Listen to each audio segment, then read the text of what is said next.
حاجی صاحب نے اپنی تمام دولت، پیسہ، جائیداد سب بچوں میں برابر تقسیم کر کے اپنی ایک کنال کی کوٹھی میں نوکروں کے ساتھ سکونت اختیار کر لی تھی۔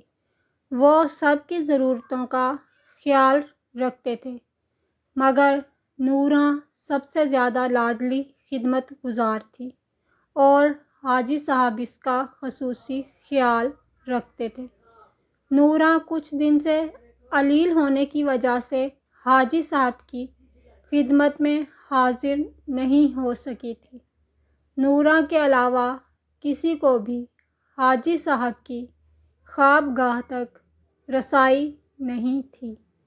بار بار بلاوا آنے کی وجہ سے نورہاں نے اپنی بیٹی کو سارے کام سمجھا کر حاجی صاحب کے گھر کام کے لیے بھیج دیا۔ پورے گھر کے کام ختم کرنے کے بعد وہ حاجی صاحب کے کمرے میں اجازت لے کر داخل ہوئی اور شفقت اور پیار سے سلام کیا اور نورہاں کی طرف مسکرا کر حاجی صاحب کی طرف دیکھا۔ امی بہت بیمار تھی، تبھی آج میں کام کرنے آ گئی ہوں۔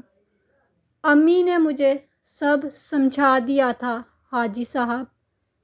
وہ اپنے بستر سے اچانک اٹھے اور نورہاں کی جوان بیٹی کو دبوچ لیا۔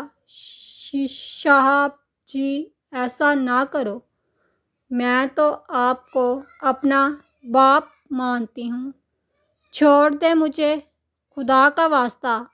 امی تو آپ کو خدا مانتی ہیں اور آپ کی ایسی سوچ دیکھ کر اف اللہ، وہ روتے ہوئے بول رہی تھی۔ امی کہتی تھی آپ نے ابو کے مرنے کے بعد ہم پر بہت احسان کیے ہیں، آپ ہمارے باپ ہو، ایسا کیسے کر سکتے ہو آپ؟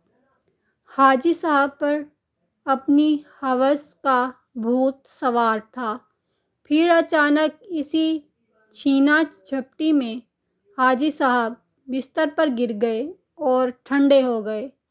نورہاں کی بیٹی بھاگ کر نکل گئی۔ حاجی صاحب کو پھر خود پر غصہ آیا اور ان کو خیال آیا کہ نورہاں کا خاوند مر چکا تھا، وہ حاجی صاحب کی ہی بیٹی تھی۔